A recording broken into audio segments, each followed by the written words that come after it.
My name is Lena Perez, and I'm 30 years old. If you asked my parents last year what I bring to the family, they'd probably say something vague like she's dependable. Their polite way of saying invisible. The quiet daughter who shows up early, stays late, pays her own way, pays other people's way, and never asks for anything back. But tonight, Christmas Eve, I stopped being invisible. The house looked exactly like every holiday before it. The good plates, the scratchy table runner Mom only uses once a year, the strong cinnamon candles she thinks make the place feel festive. Dad had already had 2 glasses of wine before the ham even hit the table. He always said it helped him unwind, but what it really did was loosen the part of him that shouldn't speak. My younger sister, Lauren, was halfway through her favorite performance, the accomplished daughter who holds up the whole world. And my boss literally said, "Lauren, I don't know what we'd do without you," she continued, her voice polished like a corporate promo. "I'm basically managing half the team now. They all come to me for guidance." I cut my ham into neat squares and chewed slowly, watching her talk like she was auditioning for some imaginary award. My parents nodded along like she'd just solved climate change. Mom reached over and squeezed Lauren's hand. "We're so proud of you, sweetie." Dad let out a proud laugh. "That's my girl, always thinking ahead, always doing something with her life." I swallowed another bite and stared at my plate. Then Lauren delivered the line that lit the fuse. "Of course, it's a lot of work," she said, adding a practiced sigh, "but it's worth it, especially when I can help Mom and Dad. Not everyone my age cares about family first." She smiled. Too sweet, too fake, and her eyes flicked toward me. Not directly, just past me like I wasn't a person at the table, just a prop. Heat crawled up my neck, not because of the words, but because of what they meant. Lauren had been hinting for months that she was supporting our parents financially, that she was the responsible one, the provider. Meanwhile, I was the one quietly paying for her rent, her utilities, her deliveries, her subscriptions, her mistakes. But nobody cared about the invisible workhorse. Why would they? Glitter is easier to look at than foundation. Mom touched Lauren's hand again. "You're such a good daughter." Dad chuckled, then slammed his napkin down so hard the salt shaker rattled. "You're the problem," he snapped, turning to me. "Unlike your sister, she actually does something." The room froze. I didn't gasp. I didn't cry. I had expected this. When people rewrite your role long enough, they eventually say the quiet part out loud. I let out one small, humorless laugh. "Then she can contribute to her own rent," I said calmly. "Silence!" Dad's mouth hung open mid-breath. Mom's fork slipped from her hand and clattered onto her plate. Lauren's face went pale. No one said a word. I pulled out my phone, not rushed, not petty, just done. With a few taps, I opened my banking app and flipped the screen toward them. There it was, a neat chronological list of $1,850 rent payments, all to Lauren's building, all from my account. Then utilities, then food deliveries, then Amazon purchases I'd never ordered. 11 straight months. Mom leaned forward, squinting like the numbers might change if she looked harder. "Regina, what is this?" Dad frowned, trying to make sense of the contradicting worlds. The hero daughter at the table, the parasite on my phone screen. Lauren panicked. "That's not true," she blurted, voice shaking. "She's lying." She said it like she always did, as if denial were her superpower, as if this was another moment where she could spin a story and everyone would nod along like trained background actors. Except this time, no one nodded. No one defended her. I stood, pushing my chair back slowly. "I've been paying your rent for 11 months, I said. You begged for help last January, a one-time emergency. Remember? I still have the messages." Lauren opened her mouth, hunting for a lie smooth enough to save her. None came.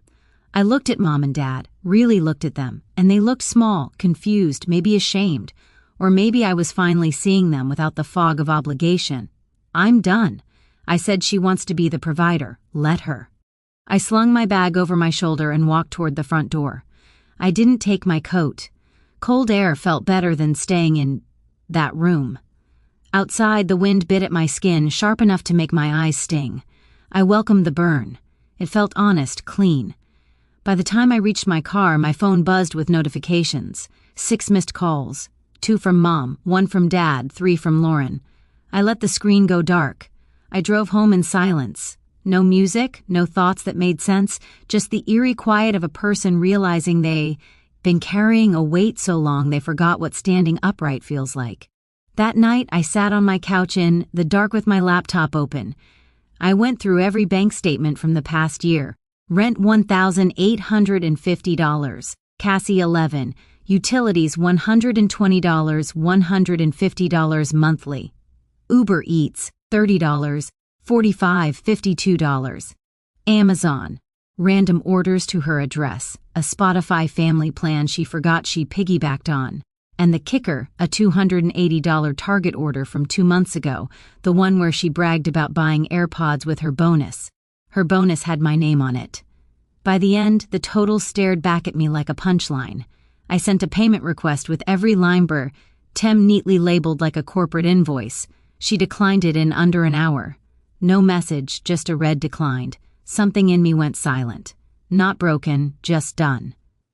The next morning, I woke up with a CR. And calm. Not peace, more like the quiet before a storm finally hits land. I closed every shared account, changed every password, removed her devices, called her landlord, and took my name off the lease. She'd have 30 days to fix it or move. Then I sent her one final email. I'm done. No more payments. No more cover stories. No more pretending. My phone buzzed again. Not from her, but from my parents. Your sister says you're going through something. We're worried, Regina. She didn't mean to hurt you. Same script, same actors, same delusion. Only this time I didn't respond. I didn't know it yet, but this quiet decision, this simple email was the moment the real bank closed. And when the money dried up, it wouldn't just be Lauren's bills coming due. It would be the truth. For the first few days after Christmas, the silence felt almost peaceful. Lauren, queen of constant chatter, compulsive voice notes, and dramatic midnight texts, didn't contact me, not once. The quiet was so out of character it felt staged, like she was rehearsing a new angle. Then, the morning after Christmas, she finally cracked. A text lit up my phone. Hey, I hope you're okay. Things got out of hand. Let's not let emotions ruin the holidays. It read like a corporate PR apology drafted by someone who's been coached to sound accountable without actually owning anything. I stared at it for a full minute, then I deleted it. 2 hours later, another message. You misunderstood. I wasn't trying to take credit. I was just trying to help Mom and Dad. A lie wrapped in a half-truth, wrapped in a performance. Classic Lauren. I didn't reply. What bothered me the most wasn't the money. It wasn't even the lies. It was the memory of how my parents looked at her that night. Like she was the one holding the family. Together, snorts like I was just taking up space. Like I was a shadow in my own home. That night, I open. Ed my laptop again, not to torture myself, just to make things undeniable. Rent, utilities, deliveries. I never ordered subscriptions. She forgot she piggybacked on a personal spreadsheet of every cent I'd spent cleaning up her life. 21,480 followers. A number that made me feel both stupid and strangely calm. The next morning, I blocked her. The day after that, I shut down every shared account I'd missed earlier. 2 days later, a wall of texts from my parents began rolling in. Your sister said you're lashing out. Regina, we're worried. She didn't mean to hurt you. Come home so we can talk. They said all of it with the emotional heaviness of people who had already chosen sides as always, and the side was never mine. I ignored them too. A week later, on a Thursday night, I still remember too clearly. I came home from work and stopped dead in my tracks. Lauren was sitting outside my building, no car, no makeup, hoodie on, hair in a messy knot that looked like it had been slept on for days, eyes red, cheeks blotchy, like she'd been crying on and off for hours. Regina, she whispered, standing the moment she saw me. Can we talk just for a minute, please? I didn't answer. I walked past her toward the door, keys in hand. Please, she said again, voice cracking. I messed up. I turned just enough to look at her. She stepped closer. I didn't know how to say no to Mom and, "Dad," she said, "so I let you pay. And then I didn't know how to tell them it was you." Things spiraled. "I'll fix everything. I'll pay you back. Just please don't shut me out." Her hands were shaking, and for a second, literally a second, I felt something like pity. Then I asked her one question. "Did Mom and Dad ever know it was my money?" She froze. Her eyes flicked away, and that silence, cold, guilty, obvious, told me everything. She never told them. She let them believe the fantasy. She let them praise her foe. My sacrifices. She let them tear me down while she played saint. "You used me," I said quietly. "You lied about it. You turned them against me, and now you want forgiveness because it finally cost you something." "No," she reached out desperate. I stepped back away from her hand, away from the familiar gravity of being emotionally manipulated. "You made this mess, Lauren. Clean it up yourself." Then I walked inside and shut the door. Through the peephole, I watched her slump against the wall, then stand, then sit on the curb, then pace, then check her phone again and again. She didn't leave for almost an hour. I didn't open the door. I didn't save her. Not this time. What I didn't know then, what I would learn later in pieces, like shattered glass, was that Lauren was already drowning before she showed up at my building. She'd defaulted on her next rent payment. She was behind on her credit card. Mom and Dad had asked her to cover the property taxes she'd promised to take care of after her fake promotion, and every dollar she claimed she had handled was gone because the real bank, me, had closed. 2 days later, I got a voicemail from Mom, one of her breathless, rapid-fire messages. She only left when she was scared or angry or both. "Regina, call me back immediately. It's about your sister. It's urgent." I didn't call. 2 hours later, she tried again. This time, I answered. "Mom didn't waste a second. Lauren is being evicted." I didn't flinch. The only surprise was that it took this long. "She didn't tell you?" Mom asked, voice shaking. "She said everything was under control, that she had a good job and could handle it." I let the silence stretch. Mom inhaled slowly, and I could almost hear the gears turning in her mind. "You stopped helping her," she finally whispered. "That's right," I said. "First week of January. No rent, no food deliveries, no utilities, no quiet bailouts, no pretending." Mom didn't defend Lauren this time. She didn't get angry. She just sounded lost. "She hasn't been herself," Mom said softly. "She stays in her room, doesn't eat, doesn't talk." I didn't tell her the truth, that Lauren wasn't broken. She was exposed because when people rely on manipulation, image, and lies, reality is the one thing they can't outrun. By the end of that week, Lauren was officially evicted. She didn't tell me. I found out from a neighbor she once begged me to help her move, a favor she never returned and never thanked me for. She left quietly. No moving truck, just a few suitcases shoved into her car. She turned up at our parents' house like she was taking a break between leases, a temporary stopover, a minor inconvenience. And at first, they believed her. Of course they did. But then the mail arrived. Final notices, shut-off warnings, closed accounts, debt letters, everything I used to intercept now piling up at their door. Turns out Lauren hadn't just depended on me. She'd built her entire persona on the foundation of me. And the moment I stepped away, everything collapsed. A few mornings later, the phone rang again. Mom's voice was frantic. "Regina, his truck. They took, oh my God, her car." "What?" "They repossessed her car right in front of the house." Mom cried. She didn't say a word about being behind on payments. She just stood there screaming, saying it had to be a mistake. There was no mistake. I closed my eyes. The car lease was in my name. Another thing Lauren never mentioned. It was the moment our mother finally began to see who Lauren really was when no one was watching. Then the credit card bills started rolling in, one after another. Late fees, missed payments, thousands of dollars owed. Her new job didn't exist. Her savings didn't exist. Her competence didn't exist. Everything she'd built her identity on was borrowed or stolen. And then Cam. The lie that shattered everything. The lie that even my parents couldn't ignore. The lie that finally made the ground collapse beneath Lauren's feet. But that moment and the recording that exposed her would come next. I didn't know what to expect the day my father showed up at my apartment. He never visited me, not unannounced, not alone, not with a face drained of color and a thick envelope tucked under his arm like it was radioactive. When I opened the door, he didn't step inside right away. He looked around like he wasn't sure he belonged in my home, like it suddenly occurred to him that he'd never really been here. "Regina," he said quietly, "we need to talk." He stepped in, set the overstuffed envelope on my kitchen table, and sat down without waiting for me to offer a chair. I sat across from him, hands in my lap, waiting. He pushed the envelope toward me. Inside was the truth. Bank statements, overdue notices, screenshots from Lauren's phone, loan documents, emails, bills addressed to her, forwarded to me, accounts she'd listed my name on, payments I'd made without knowing they weren't temporary. I recognized almost all of it. Almost. Some things I didn't recognize at all. There were 2 pages showing a personal loan. One that Lauren took out under her name, but with me listed as her employer and reference. My mouth went dry.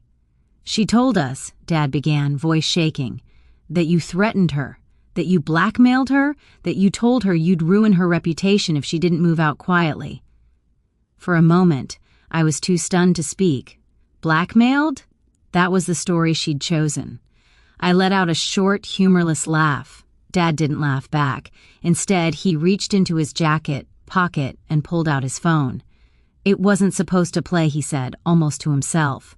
Her phone connected to the house speaker on accident. We heard everything before she could shut it off. He pressed play. Lauren's voice filled my kitchen.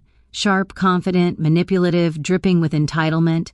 I knew too well. I'm not worried. I can make them believe anything. I'll just say Regina is trying to ruin me. They always believe me. The audio ended. Dad shut his eyes. When he opened them, they were wet. "I'm so sorry," he whispered, "for believing her, for letting this go on, for everything. It was the kind of apology you don't hear in my family, the kind that comes after reality slams into you so hard you can't pretend anymore. I should have protected you," he said. "We should have seen you." He stayed only a few more minutes, just long enough to say he loved me, just long enough to say he hated the person he became in that dining room on Christmas Eve. When he left, I sat in silence for a long time. Not crying, not angry, just numb. Because for the first time, the truth wasn't only mine. Someone else finally saw it too. The next morning, Mom texted, "Sunday dinner, all of us. It's time we fix this." I hesitated. Not for Lauren, not for my parents, for myself. So I went. The table was set too perfectly, like a courtroom about to deliver a verdict. The good dishes, the fancy napkins. No scented candles this time. Maybe they were afraid the smell would distract from the truth. Lauren sat at the table already, shoulders slumped, hair freshly washed but still dull, her eyes glued to her lap. Mom and Dad looked nervous, like they were about to open a wound they'd kept stitched closed for years. We sat. No one touched the food. Dad cleared his throat. Then he nodded at Lauren. She took a shaky breath and looked up at me, and for the first time in years she wasn't performing. "I lied," she said softly. "About the job, about the money, about everything." Her voice cracked, her hands twisted in her sleeves. "I used you, Regina. I used your help to make myself look good. I let Mom and Dad believe lies because I didn't want to look like a failure." She swallowed, eyes glistening. And once I started, I didn't know how to stop. Then she whispered this part she didn't want to say, the part that hurt the most. "I told them you blackmailed me."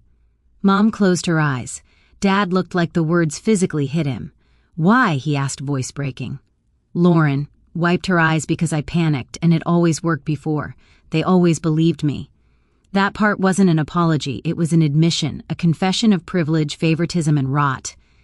Dad exhaled slowly. "We believed her, Regina," he said, turning to me. "And we were wrong. We made you the villain. When you were the one holding everything together," he reached across the table and took my hand. Mom did too.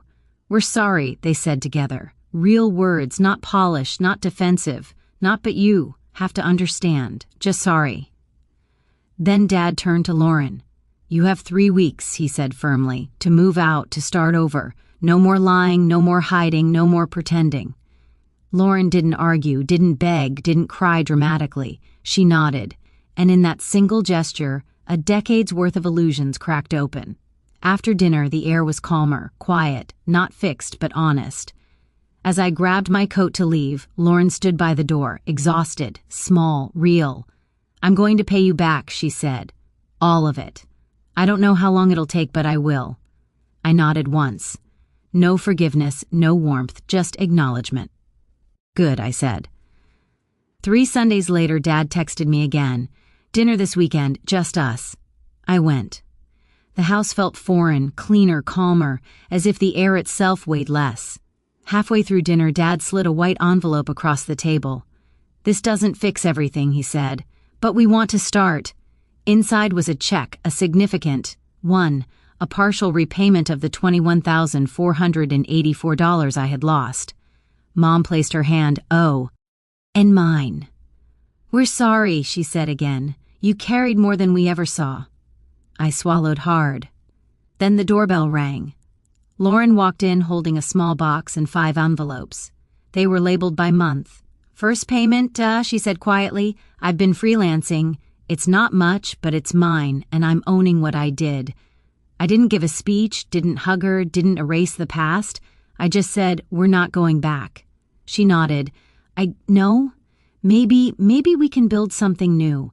Not old, not repaired, new." We ate a simple store-bought pie afterward. No theatrics, no bragging, no pretending. Just the 4 of us, quiet, honest, human. Snorts when I left that night. Dad walked me to the door. "It feels good to tell the truth, doesn't it?" he asked softly. "Yeah," I said. "It does. Not perfect, not happily ever after, just real. And for the first time in years, that was. Because sometimes silence isn't weakness. It's justice wrapped in grace, silent revenge."